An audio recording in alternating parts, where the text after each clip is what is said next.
वहां पर एक ब्राह्मण देवता रहते हैं जिनका नाम है आत्मदेव जी। इनकी एक पत्नी है जिनका नाम है धुंधली। भगवान का दिया हुआ सब कुछ इनके घर में। आत्मदेवा पुरी तस्मिन् सर्ववेद विशारदः श्रौति स्मार्तेषु निष्णातो द्वितीय भास्करः। श्रौति स्मार्तेषु निष्णातो द्वितीय भास्करः। आत्मदेव नाम के पंडित जी बहुत बड़े विद्वान हैं। विद्वता की कोई कमी नहीं। धन की बात करें तो धन की भी कोई कमी नहीं इनके पास में। धन भी बहुत है, लेकिन क्या बताऊं, सब कुछ है। लेकिन मैंने कल भी निवेदन किया, भगवान सब कुछ दे देता है, लेकिन एक दुख ऊपर से जरूर दे देता है। चाहे वो तन का दुख हो, चाहे वो धन का दुख हो, और चाहे फिर मन का दुख हो, एक दुख जरूर दे देता है। इनके पास में तन का भी दुख नहीं था, धन का भी दुख नहीं था, पर मन से दुखी रहते थे। मन से दुखी क्यों रहते थे? बोले सब कुछ घर में था, ना पुत्रो ना पिवा पुत्री तथा चिंता तरो वृषम। बोले ना कोई पुत्र था और ना कोई पुत्री थी, कोई बेटा घर में नहीं था, कोई संतान नहीं थी। अब संतान नहीं थी, घर से बाहर निकलते तो लोग ताना मारना चालू कर देते। ओहो देख लो, कर्म ही ऐसे किए होंगे, कोई संतान ही नहीं है। एक बोला भैया संतान की तो बात छोड़ो, घर में एक पीपल का वृक्ष है ना, वो भी सूख गया।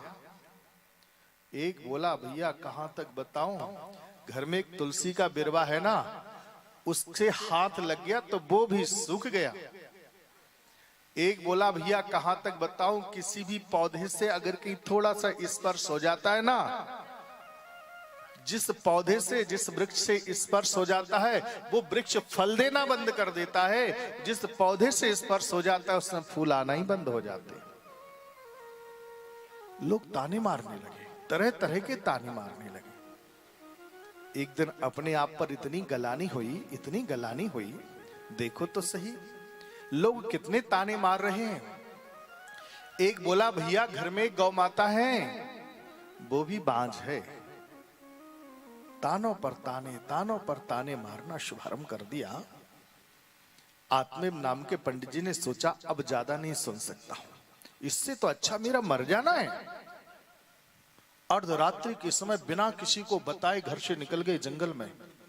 जंगल में पहुंचे तो एक तालाब था, इसी तालाब में जाऊंगा, कूद जाऊंगा, पानी में डूब के मर जाऊंगा। किनारे मिट्टी का ऊंचा ढेर था, पीपल का वृक्ष था। उस पीपल के वृक्ष के नीचे आके बैठ गए। वहां पर एक महात्मा जी की कुटिया थी। महात्मा जी की कुटिया थी, सोचा चलो मरने तो जा ही रहा हूं, महात्मा जी को प्रणाम और करे लेता हूं। महात्मा जी को प्रणाम करने के लिए गए। महात्मा जी ने नीचे से लेकर ऊपर तक देख लिया। तद्भालाक्षर मालांचो वाचयामाश योगवान। हे ब्राह्मण देवता, मैंने तुम्हारे मस्तक की रेखाओं को पढ़ लिया है। क्या बाबा मेरे मस्तक की रेखाओं को? बोले हाँ बेटा, तुम आत्महत्या करने जा रहे हो। और जा रहे हो, क्यों जा रहे हो वो भी मुझे पता है। तुम्हारे संतान नहीं है ना, इसलिए संतान के दुख से दुखी होकर के मरना चाहते हो। जाओ आत्महत्या कर लो, लेकिन ध्यान देना, तुम सोचो कि अगले जन्म में मुझे संतान मिल जाएगी, नहीं मिलेगी। फिर आत्महत्या करना, फिर अगले जन्म में संतान मिल जाएगी क्या? नहीं मिलेगी। सप्त जन्मा बधित तबे, एक जन्म, दो जन्म, तीन जन्म की कौन कहे, मैं 7 जन्म की बात बता न सकता हूं। तुम्हारे 7 जन्म तक ना कोई बेटा होगा और ना कोई बेटी होगी। महात्मा जी ने सोचा, ब्राह्मण देवता ने सोचा, इतना पहुंचा महात्मा जो 7 जन्म की बता रहा है। जब 7 जन्म की बात बता रहा है, कोई छोटा मोटा महात्मा तो होगा नहीं। महात्मा जी के चरणों में प्रणाम किया और रोने लगे, गिड़गिड़ाने लगे, बाबा अब अगर कहीं मेरे जीवन में आस है तो केवल आपकी कृपा की आश है। आप कृपा कर दो तो मैं बच सकता हूं, नहीं तो भगवान मैं तो मारा जाऊंगा। ब्राह्मण देवता को देख करके महात्मा जी को थोड़ी सी दया आ गई, क्योंकि संतों का स्वभाव होता है इनको दया जल्दी आ जाती है। जो सच्चा संत होगा ना, उसकी एक विशेषता होती है, सच्चा महात्मा होगा सबसे पहले तुम्हारे नीचे से लेकर के ऊपर तक देखेगा, तुम्हारी भाग्य की रेखाओं को पढ़ेगा, तुम्हारे भाग्य में क्या लिखा है, और इसके बाद में फिर तुम्हारे बारे में सब कुछ जान जाएगा। लेकिन फिर इसके बाद में क्या करेगा, थोड़ा सा कभी कभार कोप भी करता, गुस्सा जल्दी आता, क्रोध भी जल्दी आता, और क्रोध में आकर के डांट भी देता है। लेकिन इसके बाद में फिर दया जल्दी आ जाती है। महात्मा जी को दया भी आ गई, बेचारा परेशान तो है ही है। कोई बात नहीं, एक काम करते हैं बेटा, अब तुम ज्यादा दुखी मत हो। इधर उधर देखा, कुछ नहीं दिखाई दिया, झोरी में हाथ डाला तो उसमें किसी यजमान ने एक आम का पका हुआ फल दिया था। सो वो आम का पका हुआ फल रखा था, उसको निकाला, बोले बेटा ले जाओ और अपनी पत्नी को खिला देना, तुम्हारे यहाँ संतान हो जाएगी। अब तो ब्राह्मण देवता इतने खुशी हुए, इतनी खुशी हुए, प्रसन्न होकर के चल पड़े, और चल पड़े, दौड़े दौड़े गए। धुंधली सुनती हो, सुनती हो, बोले क्या हुआ, महात्मा जी का आशीर्वाद मिल गया, ये फल खा लो, तुम्हारे संतान हो जाएगी। धुंधली ने कहा ठीक है भगवान, फल देकर के वो तो तुंगभद्रा नाम की नदी के किनारे चले गए। अब नदी के किनारे गए, किस्मत का खेल देखो, जिसकी किस्मत में जो होता है ना, वो रास्ता चलते मिल जाता है, और नहीं होता है ना तो कोई कितने भी लाख प्रयत्न क्यों ना कर ले, लेकिन नहीं मिलता, कितने भी प्रयत्न कर लो। एक बेटी थी, विवाह कर दिया, अब विवाह हो गया बेटी का, कर्म का खेल, घर में कंगाली आ गई, खाने के भी लाले पड़ने लगे। बेटी आई, मां से रोने लगी, मां क्या करूं, बहुत परेशान हूं। मां ने कहा बेटी अब क्या करूं, धीरे धीरे करके थोड़ा थोड़ा कभी कुछ दे दिया करती थी, घर चलने लगा। अब कितने दिनों तक काम करे मां भी, और मां देना भी चाहे तो परिवार में कलह होने लगा, भाई भाई भाभियों को भी अच्छा नहीं लगा। जब अच्छा नहीं लगा तो क्या हुआ, अब बेटी ज्यादा दुखी होने लगी। एक दिन क्या हुआ, बेटी आई मायके में, अब बेटी को तो कुछ दे नहीं सकती, पैनी नजर होने लगी परिवार की, घर की, तो क्या करूं। मां ने क्या किया, जमाई लेने के लिए आया, और जैसे जमाई लेने के लिए आए तो मां ने क्या किया, चुपके से लड्डू बनाए खाने को, और लड्डू बनाए, उन लड्डुओं में क्या किया, मोहरें रख दी, अंदर मोहरें रख दी, और वो लड्डू लेकर के एक डिब्बे में बंद कर दिए, और एक डिब्बे में लेकर के वो लड्डू दे दिए जमाई को, लो बेटा, बेटी को लेने आए हो ना, जाओ और ये लड्डू हैं, इनको ले जाओ, रास्ते में इनको खा लेना। अब लड्डुओं के लिए तो कोई मना करेगा नहीं खाने पीने के लिए। जब जमाई गया, आशा रखी थी, हो सकता है ससुराल जा रहा हूं कुछ मिलेगा, लेकिन कुछ भी नहीं मिला। निराश होकर के आने लगे, धन की बहुत कमी थी। इन्होंने सोचा एक काम करता हूं, चलो चलता हूं मिठाई की दुकान पर, ये लड्डू हैं और ये 5 किलो लड्डू हैं, इनको बेचे देता हूं, बेच करके बहुत धन मिलेगा तो कम से कम 1-2 दिन का भोजन तो चल ही जाएगा। मिठाई की दुकान पर गया और जाकर के उन लड्डुओं को बेच दिया, और लड्डुओं को बेच के 100, 200, 500 रुपए लेकर के वहां से चल पड़ा। बहुत खुश हुआ, आज 500 रुपए तो मिल गए। जब जाकर के 2-4 दिन बाद पूछा, बेटा, बेटी से कहा, बेटी वो लड्डू तो खा लिए ना? झूठ बोल दिया, हाँ माँ खा लिए, लड्डू बहुत अच्छे बने थे। जमाई से पूछा, बेटा लड्डू खाए कैसे थे लड्डू? बोले बहुत मीठे थे। अब डर के मारे ये तो नहीं कह पाए कि लड्डू मैंने बेच दिए, बहुत अच्छे थे लड्डू। अब माँ भी नहीं पूछ पाई स्पष्ट रूप से, जमाई भी नहीं बोल पाया स्पष्ट रूप से। एक दिन माँ ने पूछा, बेटा एक बात बता। बोले क्या? सच्ची बात बताना, क्या वो लड्डू तूने खाए थे? बेटी रो पड़ी, छुपा नहीं पाई, बोली नहीं माँ मैंने नहीं खाए। बोले तो कहाँ गए? बोले मैंने तो बेच दिए। गरीबी इतनी थी, इतनी ज्यादा थी, उसके चलते मिठाई वाले को बेच दिए। माँ ने अपने माथे को ठोका और रो फूट फूट करके रो पड़ी। पति ने पूछा, देवी क्या हुआ? देवी बोली क्या बताऊं, सारा किस्सा सुनाया। पति ने कहा, देवी जो किस्मत में होता है उसे कोई नहीं दे सकता, जिसकी किस्मत में नहीं है उसे कोई दे नहीं सकता, और जिसकी किस्मत में है उसे कोई ले नहीं सकता है।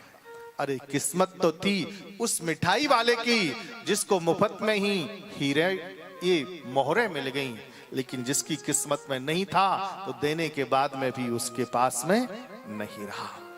तो ये कर्म का खेल है। हमारी किस्मत में जितना होगा उतना हमको मिलेगा, और किस्मत में नहीं है तुम चाहे लाख प्रयत्न कर लेना वो हमको नहीं मिलने वाला है। महात्मा जी को समझाया, महात्मा ने ब्राह्मण देवता को भी समझाया, लेकिन ब्राह्मण देवता की समझ में नहीं आया। वो तो बहुत खुशी हुए, आज हमको संतान मिल जाएगी। लेकिन कर्म का प्रभाव, महात्मा जी वहां से चले गए। पत्नी ने सोचा, धुंधली ने, चलो अपनी बहन को सहेलियों को बुलाती हूँ। सहेलियों से पूछा, बहन बताओ ये मेरे पति देव ने फल दिया है, इसको खाऊं कि नहीं खाऊं? अब सब तरह के लोग होते हैं दुनिया में। एक बोली, बहन भूल के भी मत खाना। बोले क्यों? अगर कहीं तूने फल को खा लिया, अब पता नहीं महात्मा क्या है कैसे है, लेकिन अगर कहीं महात्मा सच्चा भी हुआ, चलो मान लिया, और अगर के फल का प्रभाव हो गया तो तेरा गर्भ रह जाएगा।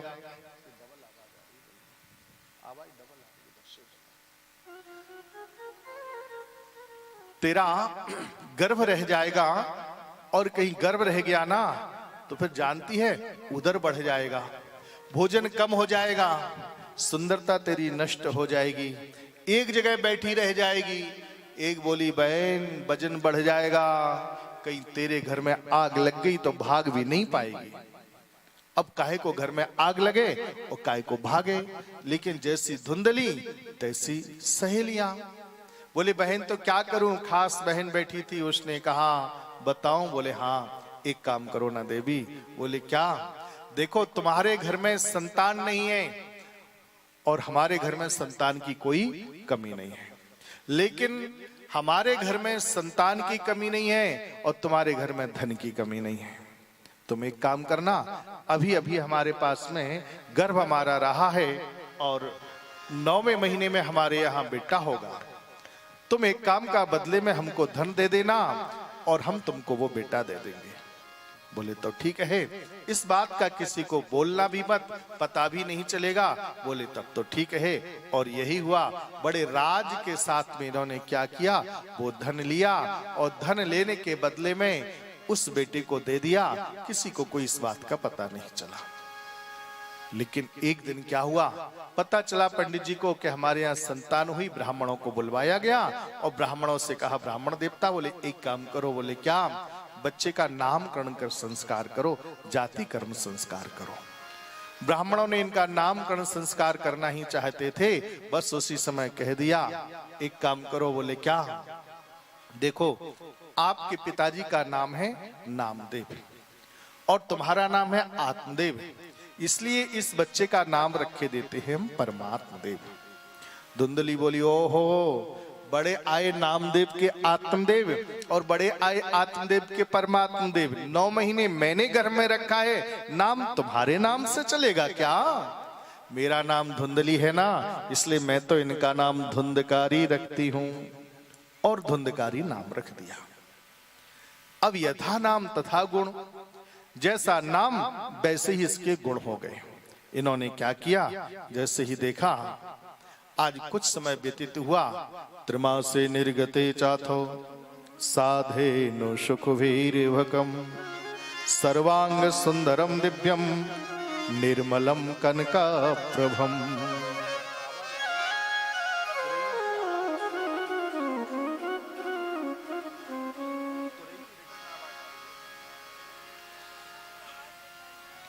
बोले गोविंद भगवान की जय। एक काम करते हैं, बोले क्या? इनका नाम धुंधकारी रख दिया। 3 महीने व्यतीत हुए और 3 महीने जैसे व्यतीत हुए गौ माता को भी एक संतान हुई। और गौ माता को एक संतान हुई ना, पता उनका स्वरूप कैसा था? बोले गौ माता को जो संतान ही उसका पूरा स्वरूप पुरुष के जैसा था, लेकिन जो कान थे ना वो कान केवल गाय के जैसे थे। अब संस्कृत में गाय को बोलते हैं गौ और कान को बोलते हैं कर्ण। लोगों ने कहा इनके गाय जैसे गौ जैसे कान हैं, इसलिए इनका नाम रखे देते हैं गौ कर्ण। इनका नाम रख दिया गौकर्ण। गोकर्ण पंडितो ज्ञानी धुंधकारी महाखला। गोकर्ण बहुत बड़े पंडित और ज्ञानी हुए, धुंधकारी बहुत बड़ा दुष्ट हुआ। मनस्यन्यत वचस्यन्यत कर्मण्यन्य दुरात्मनाम। इसके मन में कुछ और होता है, बोलता कुछ और है और करता कुछ और ही है। ये दुष्टों की पहचान है। कोई अंधे लोग मिल जाते, उनसे कहते भैया एक काम करो। बोले क्या? अरे भैया हमारे लिए रास्ता बता दो। अंधों का हाथ पकड़ते और हाथ पकड़ करके जिस कुआं में पानी नहीं होता ना उसी कुआं में जाकर के इनको धकेल दे देते। अब तो ऐसी दुष्टता बताना शुभारंभ कर दिया। जब ऐसी दुष्टता इन्होंने बताई, इतना भी नहीं, इन्होंने क्या किया? स्नान शौचक क्रियाहीनो दुर्भक्षी क्रोध वर्धिता दुष्परिग्रह करता च सब हस्तेन भोजनम। कभी स्नान करता तो ठीक है और नहीं करता तो कोई बात नहीं, शौच क्रिया आदि से भी विहीन हो गया। कहां तक कहूं? दुष्परिग्रह करता, लोगों को सताने में गौरव मानने लगा।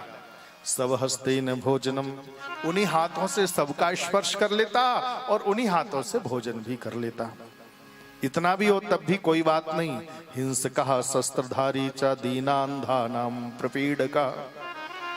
अस्त्र शस्त्र धारण करने लगा, जंगल में जाता शिकार करने लगा, मदिरा पान करने लगा, मांस भक्षण करने लगा, जुआ खेलने लगा, वैश्यावृत्ति करने लगा। घर का जितना धन था सब चुरा कर के ले गया। माँ ने एक दिन कहा बेटा घर में तो कुछ भी नहीं बचा है। एक दिन माँ ने रोका तो माँ को ही लात मार दी, लात से प्रहार कर दिया। अब तो माँ ने सोचा क्या करूं? माँ गई रात्रि में जाकर के कुआं में गिर करके अपना प्राणांत कर लिया। जब माँ ने अपना प्राणांत किया उसी समय पिताजी ने कहा कि वास्तव में सही बात है, महात्मा जी ने हमको समझाया था लेकिन हमने महात्मा जी की एक भी बात को नहीं माना, उसका परिणाम आज हम भुगत रहे हैं। अब क्या करना चाहिए? बहुत दुखी हो गए, घर को छोड़ करके जंगल की ओर चले गए। इधर क्या हुआ, एक दिन राजा के यहाँ चोरी करके लौट करके आया और जब चोरी करके लौट करके आया तो वैश्या ने देखा। वैश्या ने कहा देखो धन तो बहुत लेकर के आया है, अगर कहीं ये पकड़ा गया तो दंड हमको भी भुगतना पड़ेगा। रात्रि में ही इनका गला दबाया और गला दबा करके इनका प्राणांत कर दिया। जमीन में गड्ढे को खोदा और गड्ढा खोद करके वहीं पर इसको दबा दिया गया। प्रेत योनि में पहुंच गया। एक दिन गोकर्ण जी ने सोचा अब तो मेरी माँ भी नहीं है, पिताजी भी नहीं है, भाई भी नहीं है, अब क्या करूं? चलो एक काम करते हैं, गया जी चलते हैं, वहां पर पिंड दान करके आएंगे। गया जी में पिंड दान करने के लिए गए। कई दिनों के बाद में लौट कर के घर आए ना तो घर में बैठे ही थे और जैसे घर में बैठे थे तो रात्रि को ठीक 12 बजे सामने से देखा तो एक प्रेत आ गया और अपने स्वरूप को बदल बदल करके इनको डराने लगा। सक्रन में सह सक्रद हस्ते सक्रश्य महसो अभवत सक्रतिन्द्रा सक्रश्याग्नि पुनश्य पुरुषो भवत। कभी मेष बन जाता, कभी हाथी बन जाता, कभी भैंसा बन जाता, कभी इंद्र बन जाता, कभी अग्नि बन जाता, कभी पुनः पुरुष बन जाता। और इसके बाद में जब पुरुष बन जाता कुछ बोलना चाहता पर बोल नहीं पाता। गोकर्ण जी ने पूछा भैया तुम कौन हो और ऐसे अपने स्वरूप को बदल बदल करके मुझे क्यों डराना चाहते हो? आप चाहते क्या हो? बोलना चाहता था पर बोल नहीं पा रहा था। तुरंत कमंडल से जल को निकाला, जल को अभिमंत्रित किया और अभिमंत्रित करके इन्होंने क्या किया, उस जल को जैसे ही छोड़ा तो बोलने की शक्ति आ गई और बोलना शुभारंभ कर दिया। अहम भ्राता तदीयोष्मि धुंधकारी थी नामतः स्वकीये नैविदोषेणो ब्रह्मत्वम नासितम मया। भैया मैं तुम्हारा ही भाई हूं, मेरा नाम धुंधकारी है। स्वकीय नैविदोषेणो, मुझसे ऐसे कर्म बन गए जिस कर्म के कारण से मुझे प्रेत योनि प्राप्त हो गई है। मुझे बहुत पीड़ा हो रही है, बहुत कष्ट हो रहा है। बोले कितना कष्ट हो रहा है, कितनी पीड़ा हो रही है? तो बता दिया, प्रेत आत्माएं जो होती है ना, उनको इतना दर्द होता है जैसे किसी व्यक्ति को भोजन ना दिया जाए, पानी पीने को ना दिया जाए, एक कमरे में बंद कर दिया जाए तो जो भूख और प्यास से तड़पता है वैसे ही हमारे पितृ तड़पते हैं, वैसे ही जो प्रेत योनि में पड़े रहते हैं वो तड़पते रहते हैं। इन्होंने कहा भगवान वो तड़फन हमको है, हमारे लिए कोई उपाय करो, मेरी मुक्ति का कोई उपाय करो। इन्होंने कहा हम अपने गुरुजी के पास में जाते हैं। गुरुजी के पास में गए, गुरुजी इनको लेकर के सूर्य भगवान के पास गए और सूर्य भगवान के पास में जाकर के सूर्य भगवान से पूछा, बाबा क्या करना चाहिए? प्रेतों की मुक्ति का क्या उपाय है? जो प्रेत योनि में पहुंच जाते हैं उनकी मुक्ति कैसे होती है? सूर्य भगवान ने कहा देखो भाई, मेरे पास ज्यादा टाइम नहीं है, केवल एक उपाय है प्रेतों की मुक्ति का, वो तुमको मैं बता देता हूँ। बोले क्या उपाय है? तो सूर्य भगवान ने कह दिया, श्रीमद् भगवतान मुक्ति सप्ताहम वाचनम कुरु इति सूर्य वचः सर्वैर धर्म रूपम तो विस्तृतम। तुम एक काम करो, इनके लिए श्रीमद् भागवत कथा श्रवण करवाओ। बोले भागवत कथा से क्या होगा? बोले जो भागवत कथा श्रवण कर लेता है उन सभी प्रेत आत्माओं की मुक्ति हो जाया करती है। प्रेत आत्माओं की मुक्ति का केवल एक ही उपाय है, श्रीमद् भागवत जी की कथा। तुम इनको भागवत जी की कथा श्रवण करवा दो। इन्होंने कहा तब तो ठीक है। तुरंत आए, भागवत जी का आयोजन रखा। व्यास जी महाराज कथा सुनाना ही चाह रहे थे और जैसे अभी सुनाना शुभारंभ करना ही चाह रहे थे उसके ही पहले क्या हुआ, बड़ी जोर से आंधी आई, तूफान आया और जैसे आंधी तूफान आया उसी समय बड़ा बवंडर बंधा, गोल हवा के रूप में वो बवंडर आया। आकर के देखा तो सारे टेंट और मंच को सबको उड़ा दिया। अब जैसे उड़ा दिया इन्होंने सोचा भगवान ये तो बड़ा अवरोध होने लगा, अब क्या करें? व्यास जी महाराज ने कहा ये कौन है? तुरंत आई गोकर्ण जी ने कहा भैया ये महाराज हमारा ही भाई है जो प्रेत योनि में पड़ा हुआ है और भगवान इसकी मुक्ति के लिए हम कथा सुनना चाह रहे हैं, ये उसी का आना हो गया है यहाँ पर। बोले तो क्या करें? इनसे कहो एक स्थान पर बैठ जाएं। बुलाया, उनसे कहा भाई तू एक जगह बैठ जा, हम तेरे लिए कथा सुनाना चाहते हैं। उसने हाथ जोड़ करके निवेदन किया, हम चाहते तो है कि कथा सुने लेकिन हमारा हवा में निवास है, इसलिए हम हवा के रूप में यहाँ पर आए हुए हैं। बोले अच्छा तो क्या करें? बोले कोई उपाय करो कि मैं एक स्थान पर बैठ जाऊं। इन्होंने कहा तब तो ठीक है। तुरंत आए, इन्होंने क्या किया, उस जमाने की बात है जब हरे बांस से मंडप बनाया जाता था, तो हरे बांस से मंडप बनाने के बाद में एक बांस का टुकड़ा बचा था। संजोग की बात जिसमें 7 गांठें थीं, वो 7 गांठ वाले हरे बांस को लिया और लेकर के तुरंत ऐसे फेंक दिया। उसमें एक छिद्र था, वो सामने आकर के बांस खड़ा हो गया। उस छिद्र था, उस छिद्र के अंदर वो प्रेत आकर के बैठ गया। एक दिन की कथा को सुना, एक ग्रंथि टूट गई। दूसरे दिन की कथा को सुना, दूसरी ग्रंथि टूट गई। तीसरे दिन की कथा को सुना, 3 ग्रंथि टूट गई। 4, 5, 6, 7 दिन की कथा को सुना, 7 ग्रंथियां फट गईं और जैसे 7 ग्रंथियां फटी, आकाश मार्ग से दिव्य विमान आया। क्रीट कुंडलधारी पार्षद निकले, उन्होंने कहा आप इस विमान में बैठ जाओ। धुंधकारी जी जाकर के उस विमान में बैठ करके चलने लगे तो गोकर्ण जी ने उन पार्षदों से कहा, भैया कथा तो पूरे गांव वालों ने सुनी, तुम विमान एक ही लेकर के क्यों आए हो, सबको लेकर के क्यों नहीं आए हो? बोले भगवान बात ही है, बोले क्या धुंधकारी ने कथा को तो सुना है लेकिन सुनकर के इसका मनन किया है। दुनिया वालों ने कथा सुनी तो जरूर है पर इस कान से सुना है और इस कान से निकाल दिया है, इसलिए भेद कथा श्रवण के फल में नहीं है। बोले तो भेद हुआ है तो कथा को श्रवण करने में हुआ है, तुमने मन से कथा को नहीं सुना। तब तो आकर के गोकर्ण जी महाराज ने पुनः फिर आषाढ़ के महीने में दोबारा से भागवत कथा को करवाया और भागवत जी की कथा को करवाने के बाद में जैसे